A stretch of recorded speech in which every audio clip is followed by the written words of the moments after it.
Narito ang mensahe ng Panginoon sa iyo ngayon. Mga anak, nalulungkot ang aking puso kapag nakikita kong maraming kabataan ang nasasangkot sa karahasan, galit, poot, at mga gawaing sumisira sa kanilang kinabukasan.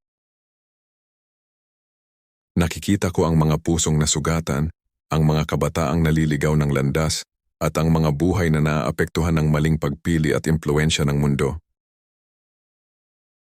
Ngunit nais kong malaman ninyo na bawat isa sa inyo ay mahalaga sa aking paningin.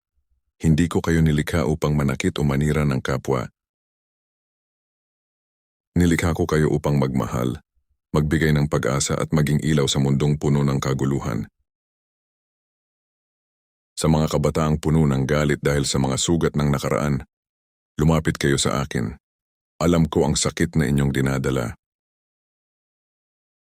Alam ko ang mga pagkabigo, pang-aabuso, pangungutya, at mga problemang naging dahilan ng inyong pagdurusa.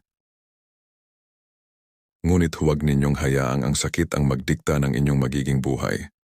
Huwag ninyong hayaang ang galit ay maging dahilan upang makapanakit kayo ng iba o ng inyong sarili. Anak, ang tunay na lakas ay hindi nasusukat sa pananakit o pananakot. Ang tunay na lakas ay makikita sa pagpipigil sa galit, sa pagpili ng tama kahit mahirap, at sa pagpapakita ng kabutihan kahit hindi ito ginagawa ng iba.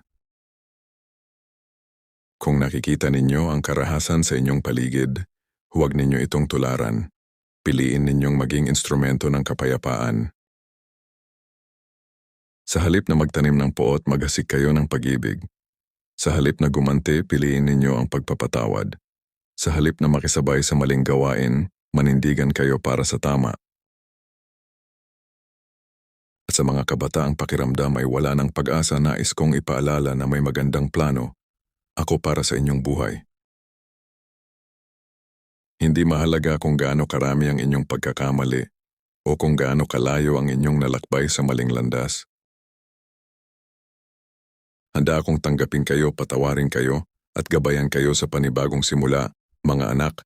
Kayo ang pag-asa ng susunod na henerasyon.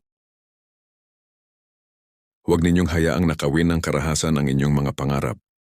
Huwag ninyong hayaang sirain ng galit ang magandang kinabukasang inihanda ko para sa inyo. Piliin ninyo ang kapayapaan, piliin ninyo ang kabutihan, piliin ninyo ang pagmamahal. Kapag mahirap ang inyong pinagdaraanan, lumapit kayo sa akin.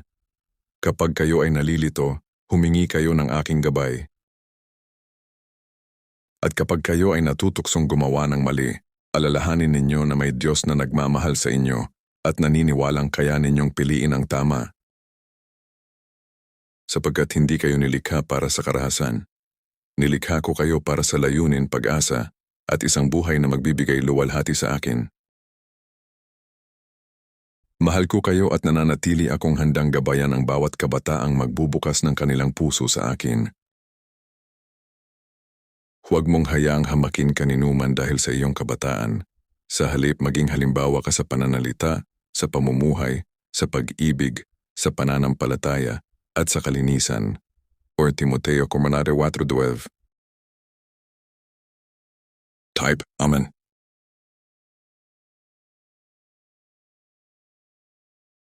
Follow, like, comment, share.